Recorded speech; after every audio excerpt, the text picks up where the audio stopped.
ए जी, थारो दोस्त रमेश अपनी घराड़ी से कितनो प्यार करे है, थे भी अइया कर सको के। मैं बोलो मेरी तो किस्मत ही खुल जावेगी, पर पूछ ले रमेश की घराड़ी तैयार हो जावेगी। पति पत्नी के बीच होने वाली नोक-झोंक या उनके बीच होने वाली मीठी तीखी टकरार, घर घर में होने वाली रोजमर्रा की खिटपिट को घर की दीवारों से बाहर निकाल हास्य के मंच तक पहुंचाया हास्य कवि पद्मश्री सुरेंद्र शर्मा ने।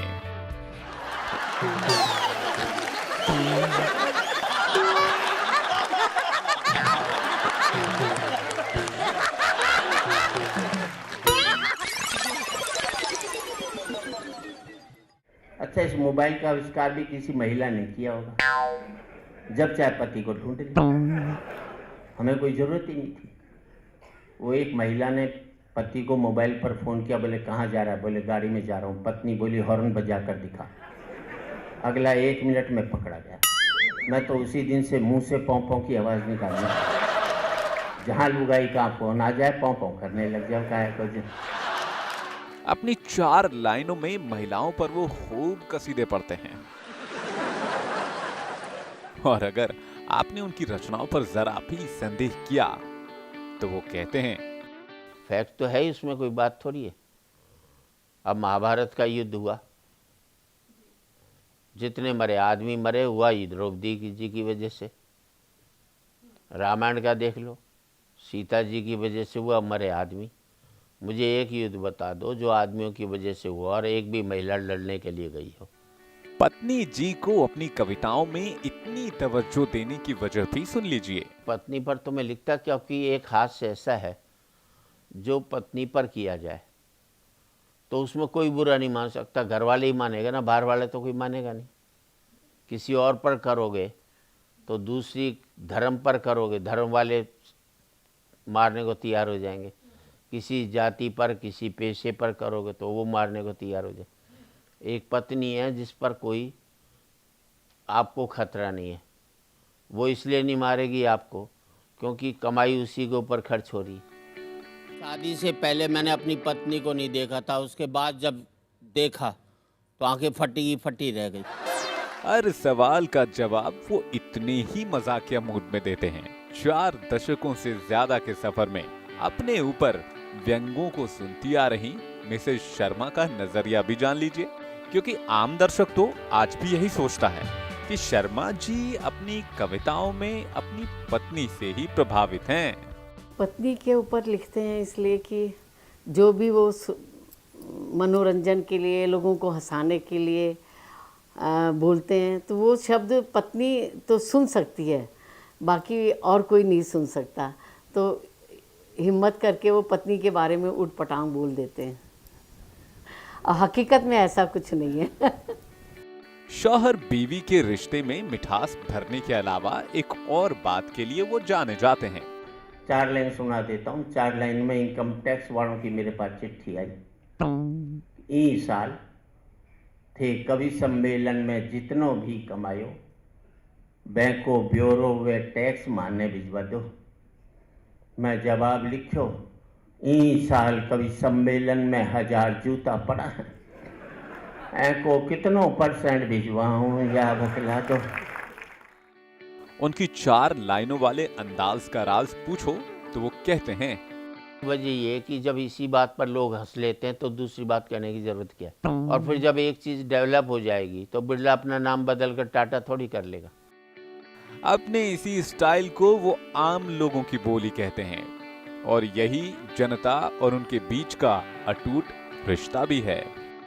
4 लाइना सुना रही हूँ। जो भी भाषा लोगों को अपनी लगती है, हिंदी जो भाषा रही वो ड्राइंग रूम की भाषा रही, बेडरूम की नहीं रही।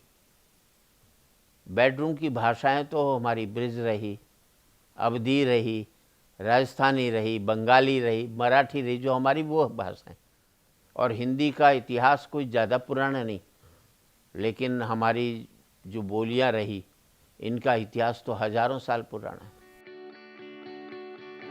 बोलियों और भाषा का इतिहास उन्हें बखूबी याद है, पर ये याद नहीं कि किस मंच से पहली कविता कौन सी कही थी? मैं एक ऐसा शख्स हूँ जिसे ये नहीं मालूम मैंने पहली रचना कब लिखी या पहली कविता कब लिखी। कविता तो आज भी नहीं लिखी। जब तुलसीदास जैसे महान कवि कहे मैंने कवि नहीं हूँ, तो हमारी क्या औकात है जो हम अपने आप को कह दें हम कवि। बस कुछ शब्दों को जोड़ा है, जिसने जनता को मुझसे जोड़ा, वो कविता कहला गया। 4 लाइनों वाले अंदाज से जुदा उनका एक और स्टाइल है, और वो है उनके चेहरे के हाव भाव। जब जनता उनकी 4 लाइनों पर ठहाके मार के हंसती है 45 लिया है मुझे दिल्ली छोड़कर गाजियाबाद मिल जाए तो वो जरा भी नहीं मुस्कुराते। उनका यही सिग्नेचर स्टाइल उनके प्रशंसकों का दिल जीत लेता है। नहीं, मुस्कुराने नहीं होने की एक ही वजह है उसकी, तो इकोनॉमिकल भी है। इकोनॉमिकल ये है कि एक बार हंस दिया था तो ऑर्गेनाइजर ने पैसे काट लिए कि हमने तो इसलिए बुलाया था कि आप बिल्कुल सीरियस रहोगे। दूसरे एक वजह ये भी है कि जब मैं पढ़ता हूँ तो ब्याह का दिन याद कर लेता हूँ, वैसे ही सीरियस रहता हूँ। तीसरी वजह ये है जो महत्वपूर्ण है कि हमें हर काम को सीरियसली करना चाहिए, चाहे वो हंसी का ही हो। हंसने हंसाने का सिलसिला काफी पुराना है। अब ऐसी शख्सियत को आप कैसे अपने लफ्जों में बयां करेंगे, जिसे अपने 50 साल से बदस्तूर जारी कवि सम्मेलनों की कड़ियों को संग्रह करने का शौक भी ना हो, और तो और लिखने का भी शौक ना हो। नहीं, वो लिखते नहीं कविताएं, वो बस अपने आप ही सोचते रहते हैं, और जो भी सोचते हैं वो अपने अंदर अपने दिमाग में उसको फीड कर लेते हैं। वो आदत ही नहीं है कि वो बैठ करके लिखें। हाँ, पढ़ने का शौक़ है उनका, टीवी देखने का शौक़ है। घर में रहते हैं तो अपना टीवी चैनल अपना देखते रहते हैं। मेरे घर में सारे कागज़ छान मारोगे तो मेरी कविताओं का कोई संकलन नहीं मिलेगा आपको। जो याद रह गई, जो रह गई, जो भूल गया सो भूल गया। अब धीरे धीरे उसे कंपाइल करने की कोशिश कर रहा हूँ। वो जिला महेंद्रगढ़ हरियाणा की पैदाइश हैं, पर उनकी बोली में हमेशा से मारवाड़ी छाप दिखाई देती है। एक रोज की बात बताऊं, सुबह उठता ही मेरी घराड़ी मेरे हाथ में लिफाफो थमायो। लिफाफा को पत्र पढ़ो तो माथो घूम गयो। मैं लिख्यो थो, ऐ शनिवार ने डाकवा के खेमा में कवि सम्मेलन है, थाने हर हालत में आनो पड़ेगा। उनकी शुरुआती रचनाएं भी राजस्थानी में ही थीं।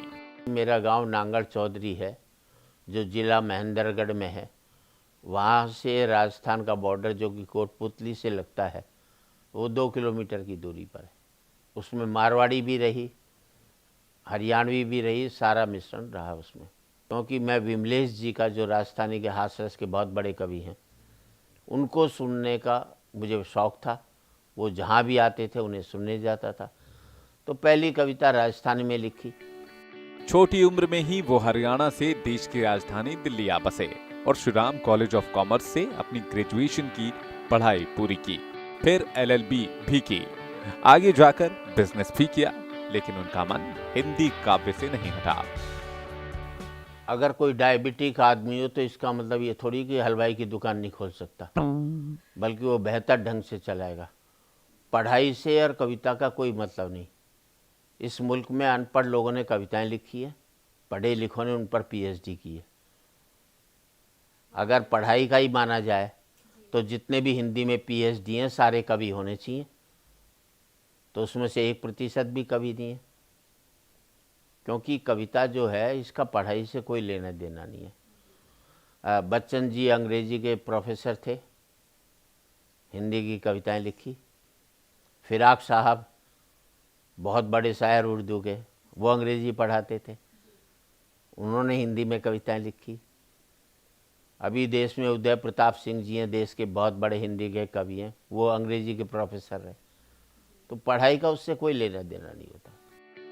कॉलेज में पढ़ाई के दौरान ही उनकी कविताएं लोगों को पसंद आने लगी थीं।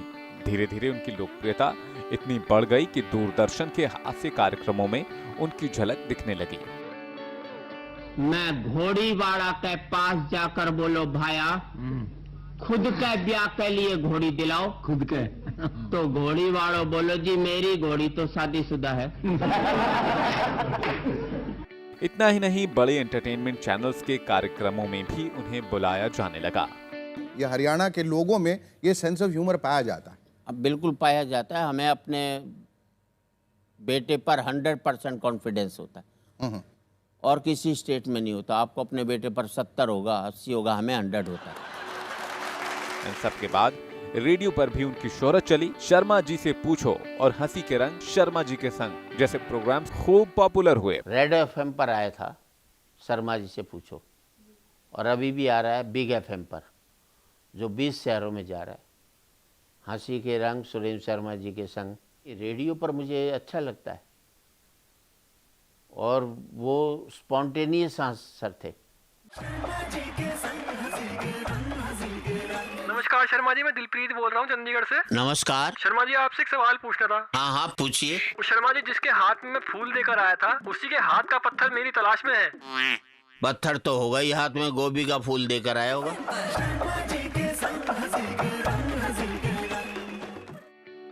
टीवी और रेडियो के कई शोज किए, पर सबसे ज्यादा आनंद उन्हें लाइव ऑडियंस के साथ ही आता है।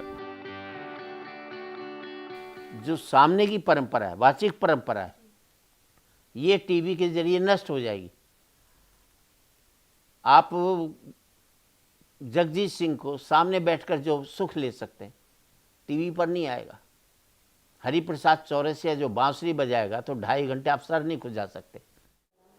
कॉन्सेप्ट ख़त्म हो जाता है। उनका ये मानना है कि एक ही चीज़ को आप बार बार टीवी पे देखोगे तो उसका जो फ़न है, जो उसकी क्रिएटिविटी है, वो ख़त्म हो जाती है। आप लाइव देखने का जो आपको एन्जॉयमेंट है, वो आपको टीवी पे आपने एक बार देख लिया और आप कंसंट्रेट नहीं कर सकते उस चीज़ को, उतना समझोगे नहीं, बिकॉज आपने बस एक इलेक्ट्रॉनिक मीडिया है, उसको यूज़ किया है। You don't go into the depth that way. Hindi हास्य रस कवियों में उनका नाम बड़े सम्मान से लिया जाता है। एक कवि के तौर पर उन्होंने कई बार सम्मेलनों में बड़े बड़े कवियों के साथ कविताएं कही। और उदयपुर कहीं न कहीं इसके नाम से भी जाना जाता है, तो मैं उस युवा छात्र को विमलेश जी की कविताओं से प्रभावित भी हुए। आ सकते हैं, इतने में करवा दो काम। जय रघुनंदन, जय श्री राम। पर शुरुआती दौर में वो काका हाथरसी की कविताओं को मंच पर सुनाते थे। सन 64 में जब श्री राम कॉलेज में पढ़ता था और कुछ मिमिक्री आइटम देता था मैं, या काका हाथरसी की कविताएं मैं सुना देता था, तो जनता से तब रूबरू हुआ और उसमें 1 साल के अंदर पूरी यूनिवर्सिटी में मैं जाना गया था, पहचाना गया था। उनके अन्य समकालीन कवियों के बारे में भी उनकी राय जान लीजिए। काका की शैली अलग थी, हुल्लड़ की अलग थी, सैल जी की अलग थी। व्यंग के क्षेत्र में माणिक वर्मा एक बहुत बड़ा, जो आज भी जीवित है हमारे बीच में, बहुत बड़े कवि हैं। विमलेश जी राजस्थानी में लिखते, और फिर बाकी कवि सुरेश उपाध्याय थे, भोंपू जी थे, और फिर बेडब बनारसी थे। मतलब एक लंबी एक कतार थी हास्यरस के कवियों की। वक्त बदला तो सुरेंद्र शर्मा जी की कविताओं ने भी अपना रूप बदला। जब आप हंसते तो ईश्वर की प्रार्थना करते हैं, और मैं कहता हूं जब आप किसी को हंसाते हैं तो फिर ईश्वर आपके लिए प्रार्थना करता है।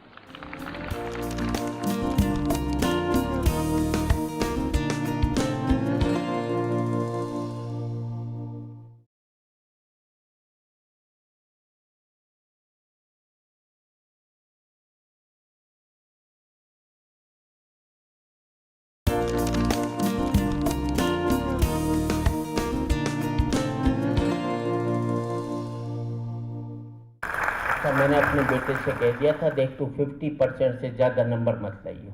45% लिया है, 95% लिया था अमेरिका भाग लेता, 45 लिया है। मुझे दिल्ली छोड़कर गाजियाबाद नहीं जा सकता जिंदगी भर मेरे साथ। मेरा सुख ये है कि मेरा बेटा 50,000 रुपया महीना कमा रहा है, लेकिन शाम का खाना मेरे साथ बैठ करके खा रहा है।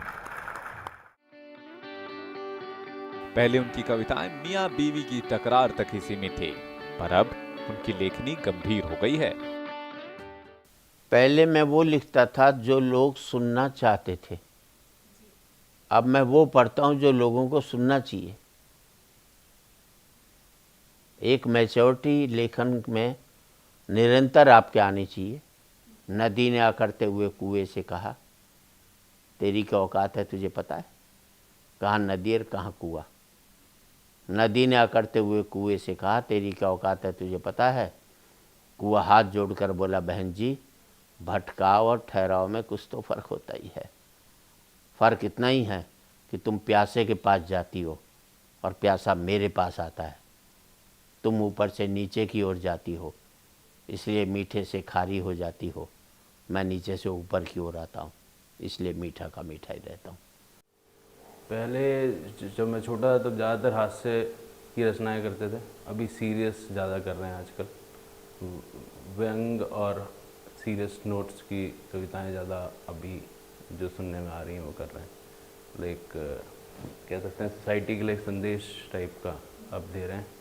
पहले ज़्यादातर वाइफ के ऊपर या हास्य की कविताएं करते थे। उन्हें साल 2013 में प्रेसिडेंशियल अवार्ड पद्मश्री से सम्मानित भी किया गया, पर उनके घर पहुंचकर जब हमने उनके सम्मेलनों की वीडियो या फोटोग्राफ्स देखनी चाहिए तो उन्होंने बताया कि आज तक अपने पास उन्होंने कुछ भी संजो कर नहीं रखा, पर उनके घर पर अलग अलग अवार्ड्स की ये लंबी कतारें आपको जरूर दिख जाएंगी। मुझे पद्मश्री सन 2013 में मिला और प्रणब मुखर्जी साहब ने, राष्ट्रपति जी ने दिया। पर पद्मश्री ये सरकार का दिया हुआ है। मुझे पद्मश्री तब मिल गया था जब मैं आज से 30 साल पहले लाल किले से रिक्शे में खारी बावली गया और रिक्शे वाला मुझे पहचान गया, नहीं साहब आपसे पैसे नहीं लूँगा।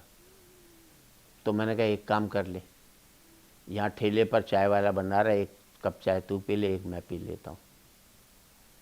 मुझे पद्मश्री इस देश की जनता पिछले 45 साल से दे रही है। शर्मा जी को जो भी अवार्ड संस्थाओं से मिला या राष्ट्रपति जी से पद्मश्री का अवार्ड मिला, देखिए अवार्ड तो हर एक के भाग्य में नहीं होता है, उसके लिए कुछ तो किस्मत होती है, कुछ कर्म होता है। और शर्मा जी का कर्म ऐसा है कि वो समाज के साथ जुड़े हुए हैं, लोगों के साथ जुड़े हुए हैं, परिवार के लिए बहुत अच्छा करते हैं। तो सबकी जो दुआ है, प्यार है, उसकी वजह से उनको जो सम्मान मिल रहा है, इससे बढ़कर और कोई खुशी की बात हो ही नहीं सकती है। उनकी 3 कविताएं भी प्रकाशित हो चुकी हैं, जिनका शीर्षक काफी अजीबोगरीब है, पर इसके पीछे की सोच गजब की है। बुद्धिमानों की मूर्खताओं का मतलब है कि मूर्ख आदमी की मूर्खता सिर्फ उसी को नुकसान पहुंचाती है। बुद्धिमान आदमी की मूर्खता पूरी सोसाइटी को नुकसान पहुंचाती है। बड़े बड़ों के उत्पात जो है, आज सारे के सारे बड़े बड़ों के उत्पात ही चल रहे हैं, मुल्क में क्या विदेश में। अमेरिका कह रहा है विश्व शांति की अपील करता है, और मानसरोवर के कवि का मतलब ये है, मैंने माना कि ये पूरी धरती मानसरोवर है और इसमें हमें हंस की तरह विचरण करना था और हम सब कौवे हो गए। हिंदी जगत के शीर्ष कवियों में सुरेंद्र शर्मा का नाम अदब से लिया जाता है। वो अपनी मातृभाषा का उतना ही सम्मान करते हैं जितना कि अपनी माँ का। हिंदी के लिए उनका प्यार दिख ही जाता है। हिंदी के गिरते स्तर को वो अलग चश्मे से देखते हैं। कविता का स्तर भी गिरा है और सबका गिरा है, उसकी वजह नहीं है, वजह ये कि व्यक्ति का स्तर गिरा है। व्यक्ति का स्तर ठीक हो जाएगा तो कविता का स्तर भी अच्छा होगा। हिंदी के स्तर पर उनकी राय खूब जचती है। आजकल टीवी पर आने वाले हिंदी कॉमेडी शोज भी उन्हें नहीं भाते। स्टैंड अप कॉमेडी और कवि सम्मेलनों के बीच फर्क पूछो तो जवाब बड़ा सटीक मिलता है। वो ऐसे ही है जैसे कि कैबरे डांसर और क्लासिकल डांसर में क्या फ़र्क है, पर हास्य और उपहास का अंतर आना चाहिए। हम आजकल उपहास ज़्यादा करते हैं, किसी का मखौल उड़ाते हैं, उसको हास्य समझ लेते हैं। फिलहाल वो कई संस्थाओं के साथ जुड़े हैं। कवि सम्मेलनों के अलावा उनका मन सिर्फ समाज सेवा में रमता है। मैं 2 संस्थाओं से, मैं तो अभी पैट्रन हूँ, राजस्थान क्लब, राजस्थान रत्नाकर। राजस्थान क्लब में 5 साल में प्रधान भी रहा उसका। राजस्थान क्लब रत्नाकर में काफ़ी अरसे तक एग्जीक्यूटिव में रहा। वो समय की कमी के कारण संत परमानंद हॉस्पिटल को ज्यादा समय नहीं दे पाते, इसलिए उसकी एग्जीक्यूटिव कमेटी के साथ जुड़े हैं। इस हॉस्पिटल की एक खासियत रही, आज से नहीं, इसकी स्थापना हुई थी सन 32 या 33 में रेवाड़ी में, और हमारे एक कैंप में महात्मा गांधी आए थे, जो कि नागपुर में लगाया था, वर्धा में, जिसको जमनालाल बजाज जी ने स्पॉन्सर किया। एक कैंप में पंडित जवाहरलाल नेहरू आए, एक कैंप में इंदिरा जी आई, 2 कैंपों में डॉक्टर राजेंद्र प्रसाद आए, पंडित मदन मोहन मालवीय आए, और आज के जितने भी बड़े बड़े लीडर हैं सब हमारे यहाँ इस हॉस्पिटल में आ चुके हैं। उनके परिवार में मिसेस शर्मा के अलावा 2 बेटे, 1 बेटी और मां का साथ है।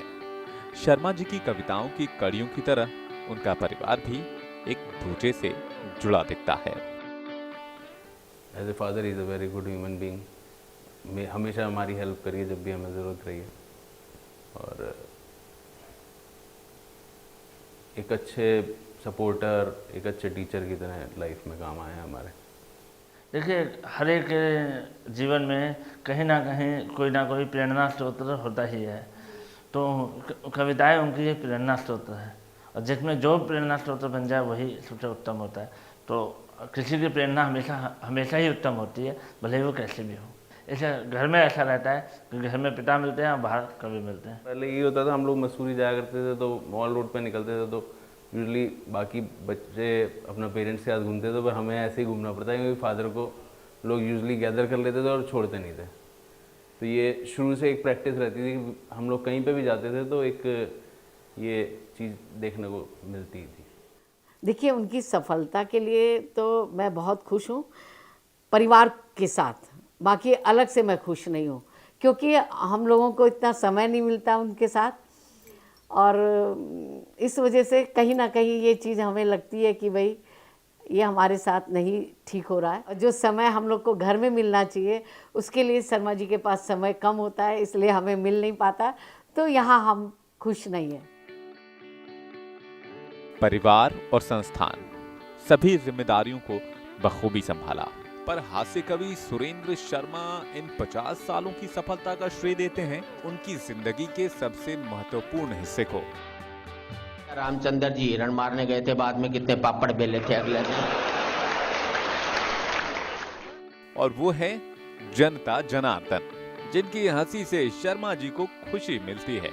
चेहरे की हंसी छिपाए मन में ढेर सारे विचारों की उठा पटक लिए सुरेंद्र शर्मा की संजीदा रचनाओं की यात्रा अभी दूर तलक जाएगी। आज एक बार कहें, आखिरी बार कहें, क्या पता तुम न रहो, क्या पता हम न रहें। मंदिरों मस्जिद की या किसी इमारत की, माटी तो लगी उसमें भाई मेरे भारत की। लहू था हिंदू का, अल्लाह शर्मिंदा रहा। मरा मुसलमान तो राम कब जिंदा रहा। बिखरे बिखरे हैं सभी, आओ एक घर में रहें, क्या पता तुम न रहो, क्या पता हम।